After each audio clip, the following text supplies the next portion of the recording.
ల్యాబ్లో జరిగే టెస్టుల పట్ల చాలా మందికి చాలా రకాలటువంటి అపోహలు ఉంటాయి. అందులో కొన్నిటి గురించి ఇప్పుడు మనం తెలుసుకుందాం. చాలా మంది ఫాస్టింగ్లో వచ్చి బ్లడ్ శాంపుల్ ఇవ్వాలని అనుకుంటారు.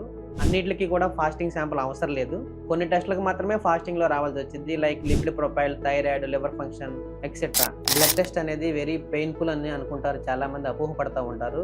అలాంటిది ఏమీ ఉండదు. జస్ట్ చిన్న సూది అంతే, చీమ కుట్టినట్టు ఉంటుంది. అలాగే బ్లడ్ టెస్ట్ అనేది చాలా ఎక్స్పెన్సివ్ అని అనుకుంటారు చాలా మంది. అలా ఏమీ ఉండదు. బ్లడ్ టెస్ట్లు కొన్ని ఇన్సూరెన్స్ లో కూడా కవర్ అయ్యే ఉంటాయి. చాలా వాటికి చాలా తక్కువ ప్రైజెస్ మాత్రమే ఉంటాయి. అన్ని డిసీజెస్ కి ల్యాబ్ టెస్టుల ద్వారానే తెలుస్తుందని చెప్పేసి కొంతమంది అపోహపడతా ఉంటారు. అలా ఏమీ ఉండదు.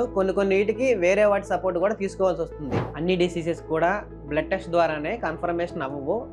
కొన్ని డిసీజ్ కి వేరే స్కానింగ్స్ కానీ తీసుకోవాల్సి వస్తుంది. Like MRI scan, CT scan, ultrasound scan, అలాంటి వాటిలో కూడా కొన్ని డిసీజెస్ బయటపడతా ఉంటాయి. వచ్చిన రిపోర్ట్ని బట్టి మీ కన్సల్టెంట్ డాక్టర్ చూపించి మీ డాక్టర్ ఏదైతే ఫాలో అవ్వమని చెప్తారో మీరు అలాగే ఫాలో అవ్వండి. So please consult your doctor.